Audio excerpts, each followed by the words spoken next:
Hello hi everyone అండి. మారుతి సాహితీ channel ప్రేక్షకులకు స్వాగతం సుస్వాగతం అండి. అంతా బాగున్నారా అండి? మేమంతా బాగున్నామండి. ఈరోజు మన మారుతి సాహితీ ఛానల్లో ఎద్దనపూడి సులోచన రాణి గారు రచించినటువంటి అమృతధార నావెల్లో ఈరోజు ఎపిసోడ్కు వెళ్లే ముందు నిన్నటి ఎపిసోడ్లో ఏం జరిగిందో ఒకసారి జ్ఞప్తికి తెచ్చుకుందామండి. అయితే ఈ అమూల్య వాళ్ళ అక్కగారు కాలం చేయడము, బాబుకు పాపం తల్లి లేని పరిస్థితి కావడము, ఇట్లా ఉన్నటువంటి సందిగ్ధ అవస్థలో అమూల్య వాళ్ళ పెదనాన్నగారు జోక్యం చేసుకోవడము, మరి శివాను అమూల్యను పెళ్లి చేసుకోమనమని ఇద్దరికి సలహా ఇవ్వడం, శివ కొంచెం ఆలోచించి వెంటనే సెట్ కావడం, అమూల్యనే కొంచెం తటపటాయించి తర్వాత లాస్ట్కు ఏ విధంగా చూసినా కూడా వరుణ్ భవిష్యత్తును దృష్టిలో పెట్టుకున్నట్టయితే మరి వరుణ్ బాగుపడాలి అనేది తను మనసులో నిశ్చింతగా ఉండాలి వరుణు అని అనుకున్నది కాబట్టి ఆ నిర్ణయం తీసుకోక తప్పదు అనే ఉద్దేశంతో శివతోటి పెళ్లి కొప్పుకున్నట్టుగా చెప్పడం అనేది జరుగుతుంది. అక్కడ మనోజ్ గురించి పావురాలపల్లి విశేషాలు చెప్పడం ఇవన్నీ జరిగిందంతా మీకు తెలుసు కదా. ఇంతవరకు జరిగిందంతా మీకు వానప్రస్థాశ్రమం దాకా జరిగింది మీకు తెలుసు కదా. ఇంకా ఇప్పుడు ఏం జరిగింది, ఇప్పుడు ఇంతవరకు జరిగిందంతా మీకు తెలుసు అని రాసింది ఆ ఉత్తరంలో. ఆ రోజు మురళి వచ్చి, మళ్ళీ ఇంకా ఆ ఉత్తరంలోనే కొంత భాగం నడుస్తుంది. ఆ రోజు మురళి వచ్చి శివ యాక్సిడెంట్లో పోయాడు. ఇప్పుడు ఇద్దరికి తెలిసి ఇప్పటి నుంచి జరిగింది ఏంటనేది మనకు తెలుసు, అమూల్యకు తెలుసు. కాబట్టి ఇంకా ఇంతకుముందు జరిగింది ఇది, ఇప్పటి నుంచి జరిగింది మన ఇద్దరికి తెలుసు అనే ఉద్దేశంతో ఈరోజు ఎపిసోడ్లో జరిగిన విషయాలు ఇద్దరికి తెలిసినవే అన్నమాట. ఇది ఎక్కడి దాకా వెళ్తుంది అనేది చూద్దాం. ఆ రోజు మురళి వచ్చి శివ యాక్సిడెంట్లో పోయాడని చెప్పగానే నేను దిమ్మరపోయాను. నా సంగతి ఎవ్వరూ పట్టించుకోలేదు. నా దగ్గర శివ ఇచ్చిన నగలు ఉన్నాయి. అవి ఇచ్చి మిమ్మల్ని కలిసి వరుణ్ సంగతి చెప్పేద్దామని వచ్చాను. కానీ మీరు కలవలేదు. నేను పెదనాన్నకి ఫోన్ చేశాను. పెదనాన్న ప్రస్తుతానికి బెంగళూరు వెళ్ళిపోమని ఎవ్వరితోనూ మాట్లాడవద్దని సలహా ఇచ్చాడు. వరుణ్ణి తీసుకొని వెళ్ళిపోయాను. పెదనాన్న వచ్చాడు. వరుణ్ణి ఎక్కడైనా ఆశ్రమంలో చేర్పించమన్నాడు.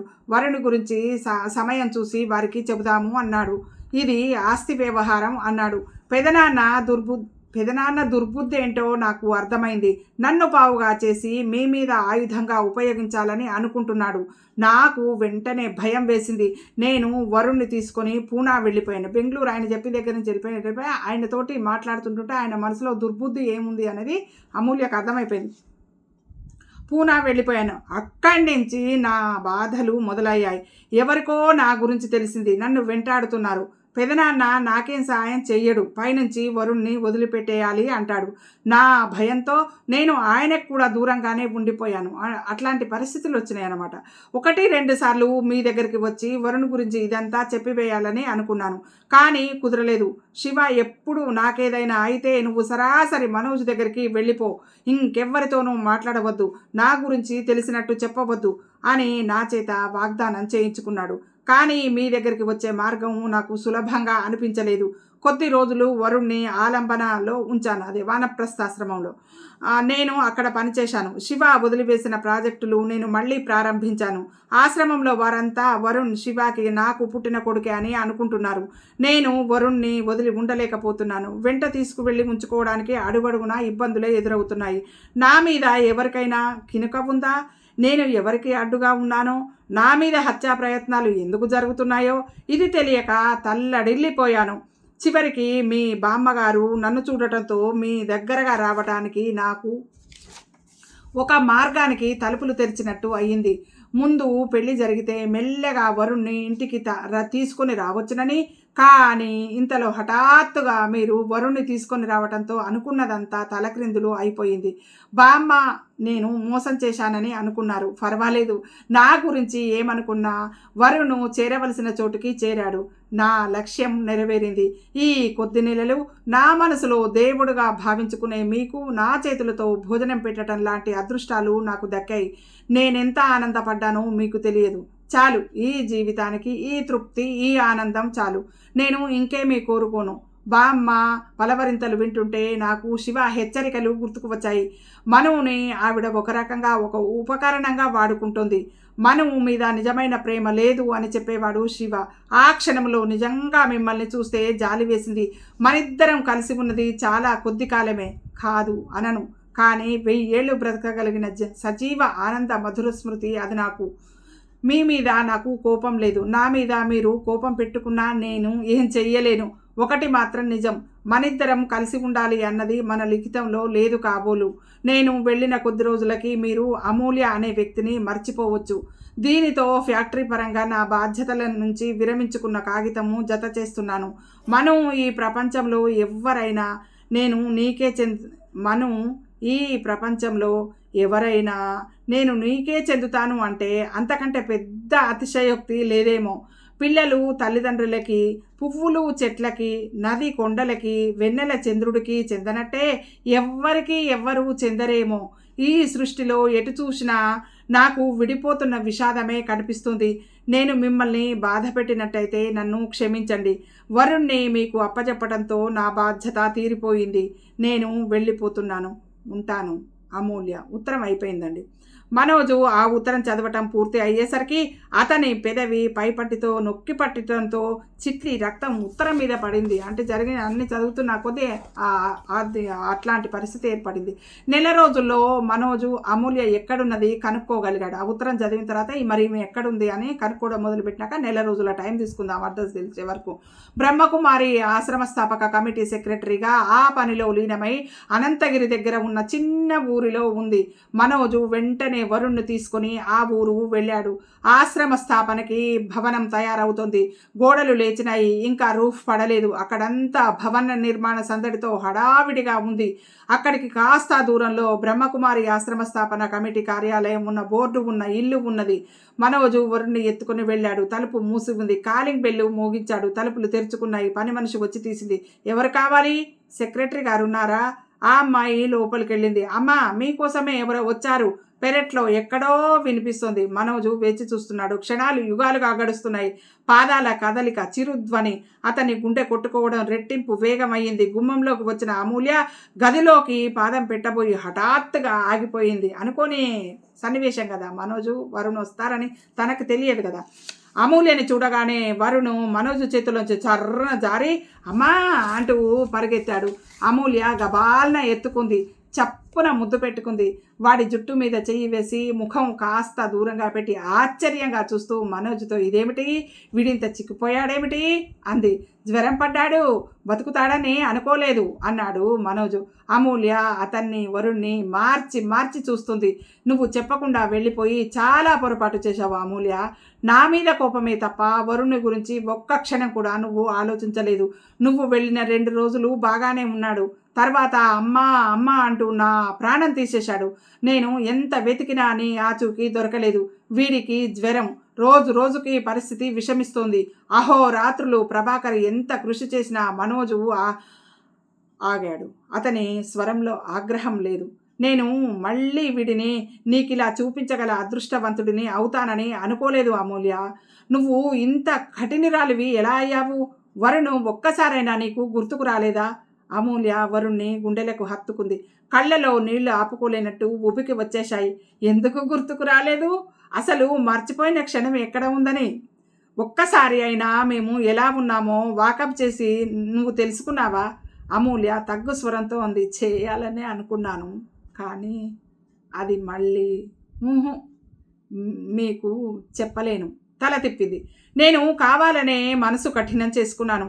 ఈ మనుషుల మీద ఆత్మీయతలు, ఈ వ్యామోహాలు వీటికి దూరంగా అతీతంగా బతకాలని, వీటి వల్ల మనిషికి బాధే తప్ప సుఖం అనేది లేదని నాకు అర్థమైంది. అది ఓడిపోయిన వాళ్ళు అనే మాట కావచ్చు. అమూల్య తర్కించలేదు. నేను వెళ్తున్నాను, వరుణ్ణి నీకు అప్పచెప్పి వెళ్ళిపోతున్నానని అనటం లేదు. వాడు చాలా బలహీనంగా ఉన్నాడు. కొద్ది రోజులు నీ దగ్గర వదిలి కోలుకున్నాక మళ్ళీ వచ్చి తీసుకుని వెళ్తాను. దీనికి నీకు అభ్యంతరం ఉండదనే అనుకుంటున్నాను. అభ్యంతరం ఉన్నా వాడి క్షేమం దృష్ట్యా నీకు ఇది తప్పదు. అతను వెళ్ళబోతుంటే అమూల్య అంది. ఆగండి, అతను ఆగాడు. నేను రేపు సాయంత్రము మౌంట్ అబు వెళ్తున్నాను. వారం రోజుల్లో తిరిగి వస్తాను. అప్పుడు వరుణ్ణి నా దగ్గరికి తీసుకుని వస్తాను. మనోజు ఇటు తిరిగాడు. వరుణ్, దామ్మా వెళ్దాం. మనోజ్కి ఇక సహనం నశిస్తోంది. నెల రోజుల నుంచి రాత్రింబవళ్ళు అమూల్య కోసం అతని మనసు ఎంత తప్పించిందో. అమూల్య అంతా తెలిసి తన తప్పు లేదని గ్రహించి కూడా వెళ్ళిపోయింది. ఎందుకు? ఒక్క చిన్న మాట చెప్పుకుంటే ఇద్దరు ఎంత ఆనందంగా ఉండేవారు. అతని మనసు ఆక్రోశించింది. అమూల్యని చూడగానే చేతులు చాచి దగ్గరకు లాక్కోవాలని అనుకున్నాడు. ఒక్క క్షణం కూడా ఇక వదిలి ఉండేది లేదు అని చెప్పాలనిపించింది. వస్తుంటే మనసు ఆనంద తురంగంలా నాట్యం చేసింది. కానీ అమూల్య కనిపించిన తర్వాత ఏం జరుగుతోంది ఇక్కడ? ఇద్దరూ పరాయి వాళ్ళలా మాట్లాడుకుంటున్నారు. ఏదో పని మీద కలిసిన పెద్ద మనుషుల్లా ముభావంగా ఉంటున్నారు. అతనికి ఇక సహనం అనేది సడలిపోయింది, నశించింది. ఉండండి, ఒక్క అరగంట, పొద్దుపోలేదుగా, మీరు త్వరగానే వెళ్ళిపోవచ్చు అంది. వరుణు, ఆకలేస్తుందా వరుణ్? ఇంకేమైనా తింటావా? వరుణు అసలు అమూల్య మెడ కౌగులించుకుని ముఖం దాచుకుని అక్కడి నుంచి జరగడం లేదు. ఎంత చిక్కిపోయాడో అంది వాడి తల నిమురుతూ. చప్పున లోపలికి వెళ్ళబోతూ ఆగి, లోపలికి రండి అంది. మనోజు లోపలికి వచ్చాడు. అమూల్య పడక గది పక్కన వంటగది, వరండా ఉన్నాయి. కూర్చోండి అంది. మనోజు అక్కడ మంచం మీద కూర్చున్నాడు. వరుణ్ణి లోపలికి తీసుకుని వెళ్ళింది. మనోజు చూస్తున్నాడు. దూరంగా ఇటుకలు మోస్తున్న కూలీల మాటలు వినిపిస్తున్నాయి. ఆరు బయట ప్రశాంతత, గాలి వీస్తున్న చప్పుడు, చిన్న క్వార్టర్. అమూల్య చేయి పడిన చోట లాగానే అంతటా నీట్గా ఉంది. పక్కన టేబుల్ మీద, దాని మీద పుస్తకాలు, ఫైల్స్, టైప్ మిషన్. ఉత్తరం సగం టైప్ చేసి మధ్యలో ఆపి వెళ్ళినట్టు టైప్ మిషన్కి ఉంది. అతనికి విచిత్రంగా ఉంది, సంతోషంగా కూడా అనిపించింది. అమూల్యని అడవిలోకి తీసుకెళ్లి పారేసిన అక్కడ ఒక చిన్న ప్రపంచం సృష్టించుకోగలదేమో. అతను కిటికీలో నుంచి చూస్తున్నాడు. ఇంతలో వరుణ్ పరిగెత్తుకుని వచ్చాడు. మనోజు మెడ కౌగిలించుకున్నాడు. అమ్మో, నువ్వు వెళ్ళిపోయావేమోననే అనుకున్నాను, నాకు భయం వేసింది అంటూ మనోజు బుగ్గ మీద గట్టిగా ముద్దు పెట్టుకున్నాడు. మళ్ళా వంటింట్లోకి పరిగెత్తాడు. మనోజ్కి తన మనసు తనకే ఆశ్చర్యంగా అనిపిస్తుంది. అమూల్య మీద ఎంత కోపం వచ్చింది, ఎంత ఆవేశంగా ఆగ్రహంగా పోట్లాడాలని అనుకున్నాడు. ఆ పొంగు అంతా అమూల్యని చూడగానే నామ మాత్రం కూడా లేకుండా పోయిందే. మళ్ళీ అమూల్యని కళ్ళారా చూసిన ఆనందం. నువ్వెందుకు వెళ్ళిపోయావు? వరుణ్ అంటున్నారు. నీతో మాట్లాడనులే, నాకు అక్కడ పనుండి ఇక్కడ పనుండి వచ్చానమ్మా, నాకు ఇక్కడ పనుండి వచ్చానమ్మా వరుణ్తో అంటోంది అమూల్య. ఉండు, అంకుల్ని కూడా ఉండమను. ఆయనకి పనులుంటాయి. అయితే నువ్వు రా నాతో. ఛీ, ఇక్కడేం బాగాలేదు అసలు. అమూల్య కాఫీ తెచ్చి మనోజ్కి ఇచ్చింది. వరుణు చీర కుచ్చుళ్ళు పట్టుకుని నడుస్తూ వచ్చాడు. అంకుల్, మనము అమ్మని కారులో ఎత్తుకొని తీసుకుని వెళ్ళిపోదాం అంటూ వచ్చి మనోజు వీపు మీద పడి మెడ చుట్టూ చేతులు వేశాడు. అమూల్య ఒక్క క్షణం అక్కడ నిలబడింది. తర్వాత వెళ్ళి టైప్ రైటర్కి ఉన్న కాగితం తీసి ఫైల్లో పెట్టింది. ఫ్యాక్టరీ ఎలా ఉంది అడిగింది. బాగానే ఉంది. మనోజు అమూల్య ఉన్నప్పుడు పంపిన ఆర్డర్ లాభాల గురించి చెప్పాడు. ఇంతలో ఎవరో వచ్చి పిలిచారు. అమూల్య గారు వస్తున్నా అంటూ వెళ్ళింది. ఎవరో బంధువులు వచ్చినట్టున్నారు. అవును, నేను సిటీ వెళ్తున్నానండి. రేపు సాయంత్రం మీరు వెళ్తున్నారుగా? ఇవిగో కాగితాలు అన్నీ జమ చేసి పెట్టాను. అతను వెళ్ళేసరికి 10 నిమిషాలైంది. ఇంతలో కూలి వాళ్ళంతా చేతులు కడుక్కొని వచ్చారు. అమూల్య లోపలికి వచ్చింది. ఒక్క నిమిషం, వాళ్ళకి డబ్బులు ఇచ్చేసి వస్తాను క్షమాపణగా అంది. డ్రాయర్ తెచ్చి డబ్బు తీసుకొని వెళ్ళి ఇచ్చింది. మనోజు దిండి మీద మోచేయి ఆనించి కూర్చున్నాడు. అతని మనసులో ఆదుర్ద ఆవిరైపోయింది. సంఘర్షణ చెల్లాచెదరైపోయింది. మనసంతా హాయి అయిన ప్రశాంతత మెల్లమెల్లగా మనసులోకి వస్తుంది. అది అతనిలో అలసటగా, వింజామర వీస్తున్నట్టుగా, సేద తీరుస్తున్నట్టుగా అనిపిస్తుంది. వరుణ్ కాసేపు వెళ్ళి అమూల్య దగ్గర కూర్చున్నాడు. తర్వాత వచ్చి మనోజు బడిలో ముఖం దాచుకున్నాడు. నాకేం బాగాలేదు, మనము మన ఇంటికి వెళ్ళిపోదాం, మమ్మీని రమ్మనమను, ఇప్పుడే వెళ్ళిపోదాం అంటూ మారాన్ చేయడం మొదలుపెట్టాడు. అలాగే, నువ్వు కాసేపు కూర్చో, కదలకు అన్నాడు. వరుణ్లో ఇంకా నీరసం తగ్గలేదు. ఇందాకటి నుంచి వంటింట్లోకి, ఇక్కడికి అక్కడికి, వరండాలోకి ఒకటే పరుగులు తీయటంతో అలసిపోయి వేళ్లాడుతున్నాడు. మనోజు వీపు మీద వచ్చి కొట్టినట్టుగా వచ్చి వీపు మీద కొట్టాడు. 10 నిమిషాల్లో వరుణ్ నిద్రపోయాడు. మనోజు వాడిని ఎత్తుకుని మంచం మీద సరిగ్గా పడుకోబెట్టాడు. సాయంత్రము పొద్దు వాలిపోయింది. చీకటి పడింది. కూలీలంతా వెళ్ళిపోవడంతో అంతటా చీమ చిటుక్కుమన్న నిశ్శబ్దం. ఏ శబ్దమైనా కూడా తొందరగా వినిపించేంత ప్రశాంత వాతావరణం ఏర్పడింది. వరుణ్ నిద్రపోయాడా అంటూ లైట్ తీసేసింది. నేను వంట చేస్తాను అంది. వద్దు, వెళ్ళిపోతాం. అమూల్య మాట్లాడలేదు. ఒక్క క్షణం నిలబడింది. వెళ్ళబోతుంటే మనోజు చెయ్యి అమూల్య చేతి మీద బిగిసింది. ఒక్క మాటకి సమాధానం చెప్పు. అమూల్య అతను అడగబోయేదానికి వేచి చూస్తుంది. నీకు జరిగిందంతా తెలుసు, ఇందులో నా తప్పేం లేదని తెలుసు. కానీ నువ్వు నన్ను ఎందుకు వదిలి వచ్చావు? అమూల్య మాట్లాడలేదు. ఒక్కదానికి సమాధానం చెప్పు అమూల్య. నేను నిన్ను ఇంకేం అడగను, మళ్ళీ నీ కంటికి కూడా కనిపించను. అమూల్య జవాబు చెప్పలేదు. ప్లీజ్ మాట్లాడు. అమూల్య మౌనం వీడలేదు. మనోజ్ లేచాడు. నాకు తెలుసు, ఆ రోజు నీ మీద చేయి చేసుకున్నాను, దానికి నువ్వు నన్ను క్షమించలేకపోతున్నావు, అవునా? కాదు మరి?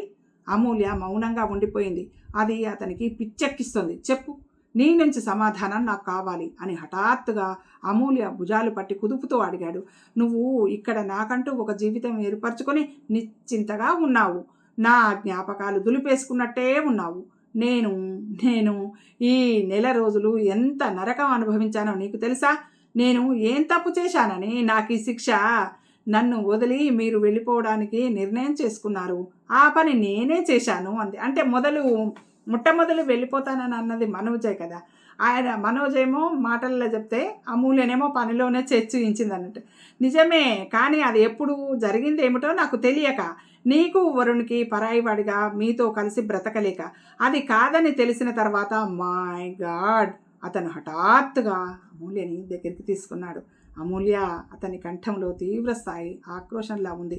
నేను నువ్వు చేయని తప్పుకి మనిద్దరి భవిష్యత్తు బలి చేయవద్దు, మనం ప్లీజ్ అన్నాడు. అమూల్య మంచం మీద కూలబడింది. మరుక్షణం ఎలా జరిగిందో మనోజ్ మోకాళ్ళ మీద కూలబడ్డాడు. అతని తల అమూల్య ఒడిలో ఒదిగిపోయింది. సుడిగాలిలా నా జీవితంలోకి వచ్చావు, నాకు జీవితం అంటే అర్థం విలువ వేరు అని చూపించావు. నేను ఎంతో ఆనందంగా ఈ సుందర తీరం వైపు వెళ్ళాను. నన్ను ఒంటరి వాడిని చేయకు ఆమె, ప్లీజ్. నీ మూలంగా నా దగ్గర ఉంటూ నా కాళ్ళ కింద నీళ్ళని తవ్వటానికి సిద్ధమవుతున్న పందికొక్కులు ఎవరో తెలిసారు. నీకు తెలుసా, శివ మరణం యథాలాపం కాదు అని నాకు కలిగిన అనుమానమే నిజమైంది. దయానిధి శివాని వెంటాడుతూనే ఉన్నాడు. శివ పోతే ఆస్తి యావత్తూ నాది అవుతుంది. ఆయన నా మీద అభిమానం నటిస్తున్నాడని తెలియలేదు నాకు. వారి అనువుగా ఉండే కుటుంబంలో పిల్లని తెచ్చి వివాహం చేయాలని, ఆస్తిని సొంతం చేసుకోవాలని బామ్మకి ఇది కూడా తెలుసు. శివ మరణంతో విజయగర్వులైన ఆయనకి శివాని పేరిట ఆస్తి వ్రాయటం ఆశనిపాతం అయింది. నిన్ను అంతం చేయటానికి వెంటాడింది ఆయనే. నేను అనుకోకుండా నిన్ను పెళ్లి చేసుకోవటం ఆయనకి ఇంకో పెద్ద దెబ్బ ఎదురైపోయింది. ఆయన నన్ను ఎంతసేపు ముకుందరావు మీద దృష్టి మళ్ళేలా చేశాడు. అసలు ఆయన మీదనే నా అనుమానం అంతా. ఆయన భరతం పట్టించాలనే నేను బయటికి లాగపోతే చివరికి వ్యవహారమంతా నడిపిన వ్యక్తి దయానిధి అని తెలిసింది. మాణిక్యం ద్వారా ఆయనకి శివ పెళ్లి రోజు తెలుసు. ఆ యాక్సిడెంట్ ప్లాన్ చేసింది కూడా ఆయనే. ఆయన దృష్టి నీ మీద కేంద్రీకృతమై ఉందని, అది నన్ను సొంతం చేసుకోవాలనే ఇంత దారుణానికి దిగుతారని అనుకోలేదు. నా హితుడిగా నమ్మి అన్నీ ఆయనకే ముందు చెప్పటం నాకు ఆపదగా మారింది. అంతే కదండి, మనతో క్లోజ్గా ఉన్న వాళ్ళందరూ నిజంగా క్లోజ్గా ఉంటారని నమ్మలేము. అందరితో అన్ని విషయాలు ఎప్పుడు కూడా మనం షేర్ చేసుకోవద్దు. ఎవరి మనసులో ఎప్పుడే ఆలోచన ఉంటుందో మనకు తెలియదు అని ఇప్పుడు ఈ కథ ద్వారా తెలుస్తుంది. అమూల్య, ఏం జీవితం ఇది? ఒక్కరైనా అనేవారు లేకుండా ప్రతి ఒక్కరిని మనసు డబ్బు చుట్టూ కేంద్రీకృతమై పరిభ్రమణం చేస్తూ ఎలాంటి కిరాతక చర్యకైనా పాల్పడుతున్నారు. ఈ స్వార్థం అనే రాకాసి కోరలు తప్పించుకోవడం మనిషికి మహా కష్టంగా ఉంది. ఫ్యాక్టరీకి నువ్వు పంపిన ఆర్డర్స్ వల్ల లాభాలు వచ్చినప్పుడు నేనెంత ఆనందపడ్డానో, మనిషికి ఆనందం పంచుకునే వాళ్ళు లేనప్పుడు మరీ ఒంటరి వాడిని చేస్తుంది అని తెలిసింది. అమూల్య, నువ్వు నా నుంచి దూరంగా వెళ్ళిపోయావు అన్నమాట ఎంత అసత్యం. నా జ్ఞాపకాల్లో పెనవేసుకొని పోయి ఒక్క క్షణం కూడా నన్ను నువ్వు వదలలేదు. నేను వెళ్ళిపోతానన్న మాట ఎప్పుడు?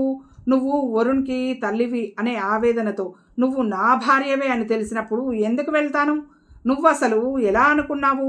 ఇదంతా నువ్వు నాకు ముందే తెలియచేయలేని అశక్తత వల్ల వచ్చిన ఆఘాతం. ఆమె నిన్ను మొదటి రోజున చూసినప్పుడే నువ్వు నా కోసం పుట్టావు అనిపించింది. ఆ క్షణంలో నేను బాధపడ్డాను. కానీ నా భవిష్యత్తు అదే అని నిమిషంలో నాకు తెలియలేదు. వరుణ్కి తల్లి తండ్రి అయ్యి పెంచుకుందాం, మన ఇంట్లో మనంగా, మనిద్దరం భార్యాభర్తలంగా. నీ స్వతంత్రానికి భర్తగా నేనేం అడ్డు కల్పించను. నా కోసం నీకు ఇష్టమైన వ్యాపకాలు ఏమీ మానవద్దు. నువ్వు నా ఫ్యాక్టరీ అభివృద్ధికి తోడ్పడ్డట్టే నీకిష్టమైన వ్యాపకాలకి నేను అండగా నిలుస్తాను. అమూల్య అతని తలని 2 చేతులతో ఎత్తింది. అమూల్య కళ్ళ నిండా నీళ్లు నిండి ఉన్నాయి. నీటి బిందువులు అతని ముఖం మీద పడాయి. మనో అంది. మరుక్షణం మనోజు ఆమె తల చుట్టూ చేయి వేసి ముఖం దగ్గరికి తీసుకున్నాడు. అతని పెదవులు ఆమె పెదవులతో కలిసిపోయాయి. ఆమె కన్నీళ్లు వారి మనోభేదని కడిగేస్తున్నట్టే అనిపించాయి. మనోజు మంచం మీద కూర్చున్న అమూల్యని చేతులతో పైకెత్తటానికి నడి చుట్టూ చేయి వేశాడు. అతని చేయి స్పర్శకి ఆమె పొట్ట నిండుగా తగిలింది. అతను ఆగిపోయాడు. అతని అరచెయ్యి పొట్ట మీద ఆగిపోయింది. తలెత్తి ఆశ్చర్యంగా అమీ అన్నాడు. అమూల్య ముఖం అతని గుండెల్లో ఒదిగిపోయింది. అతనికి అర్థమవుతుంది. నిజంగానా? నిజమా? అన్నాడు. అమూల్య తల ఊపింది. అతని మనసుని ఉవ్వెత్తున లేచిన ఆనంద కిరటం ఒక్కసారిగా ముంచేసింది. ఇంత జరిగినా కూడా నాకు దూరంగా ఉన్నావా? నేను అహంతో నిన్ను వెతుక్కుంటూ రాకపోయినట్టయితే అతని కంఠం గాద్గికం అయ్యింది. మరుక్షణం వెంటనే నువ్వు ఇక ఇక్కడ ఒక్క క్షణం కూడా ఉండటానికి వీల్లేదు. రా, బయలుదేరు నాతో. మై గాడ్, ఎంత చిత్రం! నేను బయలుదేరేటప్పుడు నా కోసం ఇక్కడ ఒక అధికారం, ఒక హక్కు ఎదురు చూస్తోందని కలలో కూడా అనుకోలేదు. ఆమె నాకెంత సంతోషంగా ఉందో నీకు అర్థమవుతోందా? అతని గుండెలో ఇమిడిపోయిన అమూల్య అర్థమవుతోంది అన్నట్టు తల ఊపింది. ఈరోజు సాయంత్రం మనోజ్ రావటానికి ఒక్క అరగంట ముందే అదే మంచం మీద ఇక్కడే కూర్చుంటే జీవితం బడలికగా, కష్టభరితంగా, అర్ధరహితంగా అనిపించింది. మనోజ్ రాక, అతని స్పర్శ, అతని సాన్నిహిత్యం, అతని గుండెల్లో వెచ్చదనం అమూల్యకి ఇప్పుడు జీవితం 1000 అర్థాల మేరుగుసుమా అనిపింపచేస్తున్నాయి. దురదృష్టాన్ని తరిమేసి అదృష్టం తనని ఆశీర్వదించింది. అందుకు 1000 కృతజ్ఞతల దివ్యాంజలి. అమూల్య మనసులో ఆనందం అతని ఆనందంతో కలిసి ఏకాత్మగా మారిపోయింది. శుభం కార్డు పడిందండి. అమూల్య, మనోజు కలిశారు మంచిగా, ప్రేమగా. ఇద్దరు జీవితం కొనసాగించడానికి ఇద్దరికి బంగారు బాట అనేది ఏర్పాటు అయ్యింది. ఈ రోజుతో ఈ నవల పూర్తయిందండి. ఒక 2-3 డేస్ గ్యాప్ తీసుకొని మళ్ళీ ఎద్దనపూడి సులోచన రాణి గారి నవలతో మళ్ళీ మీ ముందుకు వస్తానండి. ఈ నవలను మీరు ఎంతో శ్రద్ధగా విని ఆదరించినందుకు మీ అందరికీ మరోమారు కృతజ్ఞతలు తెలియజేసుకుంటూ 2-3 డేస్ తర్వాత మళ్ళీ ఈ కొత్త నవలతోటి మీ ముందుకు రావడం జరుగుతుందండి. ఉంటాను.